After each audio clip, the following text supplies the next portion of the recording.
Hi friends, ചെമ്പനീർ പൂവിൻ്റെ പുതുപുത്തൻ എപ്പിസോഡിലേക്ക് എല്ലാവർക്കും സ്വാഗതം.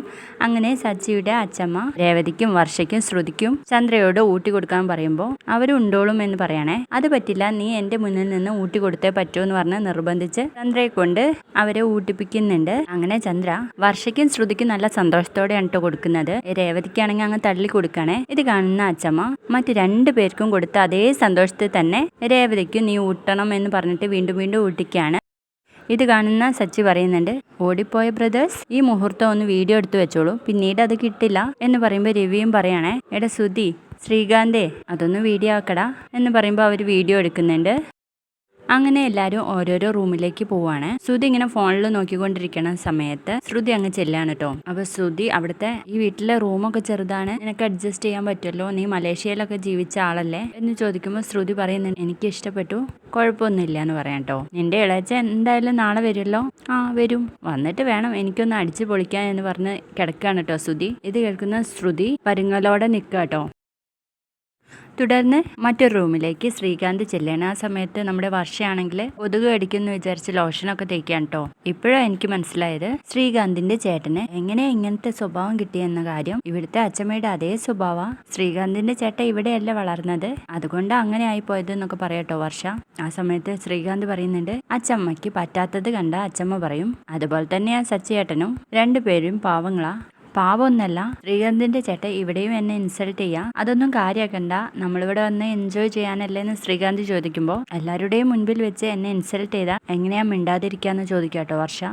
ചേട്ടന് അച്ചമ്മയെ പേടിയാ, അതുകൊണ്ടൊന്നും മിണ്ടില്ല, നീ കിടക്കെന്ന് പറഞ്ഞിട്ട് ശ്രീകാന്തും കിടക്കുന്നുണ്ട്.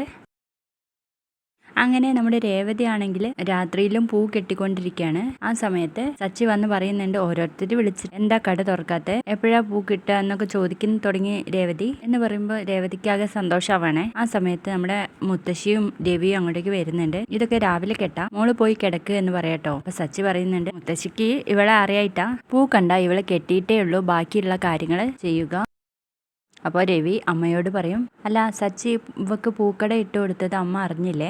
എന്തായാലും സച്ചി, നിന്റെ കാര്യത്തിൽ എനിക്കൊരു അഭിമാനമുണ്ട്, സ്വന്തം കാലിൽ നിൽക്കാൻ വേണ്ടിയിട്ട് രേവതിക്ക് നീ പൂക്കട ഇട്ട് കൊടുത്തല്ലോ. ചന്ദ്ര, നീ ഭാഗ്യവതിയാ, 2 മരുമക്കളും കടയ്ക്ക് നിന്റെ പേര് തന്നെയല്ലേ വെച്ചത് എന്ന് ചോദിക്കുമ്പോഴേക്കും ചന്ദ്ര പറയും, ശ്രുതിമോള് ബ്യൂട്ടി പാർലറിന് എന്റെ പേര് വെച്ചത് അഭിമാനമാണ്, പക്ഷെ ഇവരുടെ പൂക്കടയ്ക്ക് എന്റെ പേര് വെച്ചത് എനിക്ക് അപമാനമാണ്. അത് കൊണ്ടുവച്ചതോ വീട്ടിലേക്ക് വരുന്ന വഴിക്കും നാട്ടുകാരുടെ മുൻപിൽ ഞാൻ നാണം കെട്ടു എന്നൊക്കെ പറയുമ്പോഴേക്കും മുത്തശ്ശി പറയുന്നുണ്ട്, നോക്ക് സച്ചി, ഉപ്പുകട്ട കണ്ട് വൈരക്കല്ലാന്ന് തെറ്റിദ്ധരിച്ചിരിക്കാൻ നിന്റെ അമ്മ. രേവതി ഉണ്ടല്ലോ, അത് തനി വൈരക്കല്ലാന്ന് മനസ്സിലാക്കാൻ നിന്റെ അമ്മയ്ക്ക് കഴിയുന്നില്ല. അതെങ്ങനെയാ, കുദ്ദൂസല്ലേ എന്ന് ചോദിക്കാട്ടോ.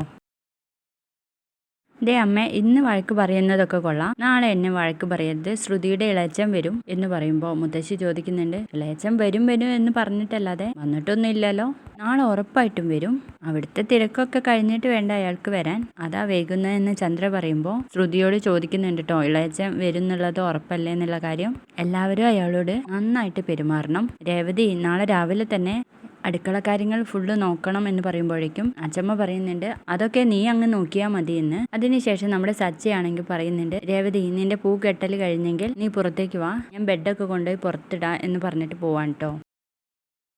അങ്ങനെ നമ്മുടെ രേവതിയും സച്ചിയുടെ അടുത്തേക്ക് വരികയാണ്. ഇവിടെ എനിക്ക് കിടക്കാൻ ഒരു റൂം തരില്ല എന്ന് വെച്ചാൽ എന്താ ചെയ്യാന്ന് പറയുമ്പോൾ സച്ചി ചോദിക്കുന്നു, അമ്മ നിന്നോട് അങ്ങനെ പറഞ്ഞോ? അമ്മയല്ല, അച്ചമ്മയാ പറഞ്ഞത്. ഞാൻ അച്ചമ്മയുടെ അടുത്ത് കിടക്കുക എന്ന് പറഞ്ഞപ്പോൾ പറ്റില്ല, നീ നിന്റെ കെട്ടിയവന്റെ കൂടെ പോയി കിടക്കടി എന്ന്. ആ അച്ചമ്മ പറഞ്ഞത് ശരിയല്ല, നീ എന്റെ കൂടെയല്ലേ കിടക്കേണ്ടതെന്ന് ചോദിക്കാട്ടോ. അതിന് സച്ചിയേട്ടൻ കട്ടിലിൽ കിടക്കും, ഞാൻ എവിടെ കിടക്കും എന്ന് ചോദിക്കുമ്പോൾ നീ തൊഴുത്ത് പോയി കിടക്ക്, ഈ കട്ടിൽ നമുക്ക് അഡ്ജസ്റ്റ് ചെയ്ത് കിടക്കാം എൻ്റെ രേവതി എന്ന് പറയാട്ടോ സച്ചി.